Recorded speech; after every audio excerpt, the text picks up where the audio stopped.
Human body मधली सगळ्यात महत्वाची सिस्टम आहे जिचे नाव आहे सर्क्युलेटरी सिस्टम आणि तिच्या मधला मेन आणि महत्वाचा जो पार्ट आहे तो आहे ह्यूमन हार्ट. ह्यूमन हार्ट हे 4 चेंबरनी बनलेलं असतं. ठीक आहे.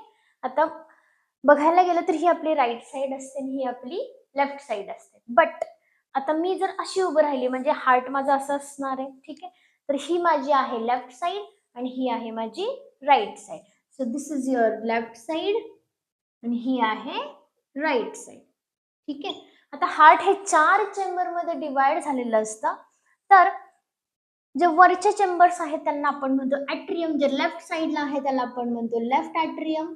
जे राईट साइडला आहे त्याला आपण म्हणतो राईट ॲट्रियम. आणि जे 2 लोअर चेंबर्स असतात त्यांना आपण म्हणतो वेंट्रिकल. जे लेफ्ट साइडला असतात त्यांना आपण म्हणतो लेफ्ट वेंट्रिकल.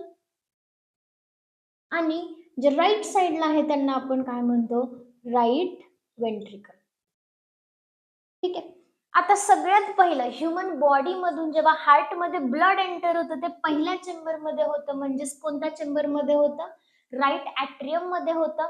आता राईट ॲट्रियम आणि राईट वेंट्रिकलला डिवाइड करणारे एक वाल्व असते तिला आपण काय म्हणतो ट्रायकस्पिड वाल्व.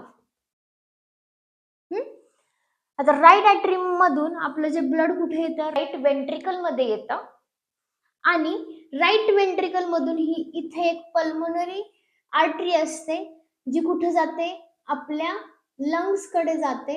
आणि लंग्स मध्ये आपण काय करत असतो? आतमध्ये एअर इनहेल करत असतो.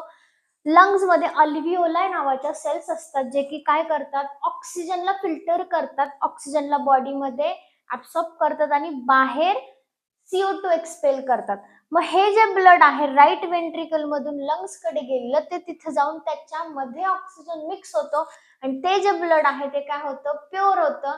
म्हणजे ऑक्सिजनेटेड ब्लड होतं. आता हे प्युअर झालेलं ब्लड एंटर होतं हार्टच्या लेफ्ट चेंबर मध्ये जे की पहिलं चेंबर आहे लेफ्ट ॲट्रियम. तिथून इथे असते मिट्रल वाल्व.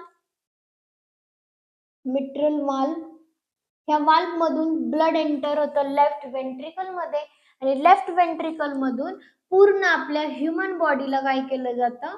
ब्लड हे सर्क्युलेट केलं जातं.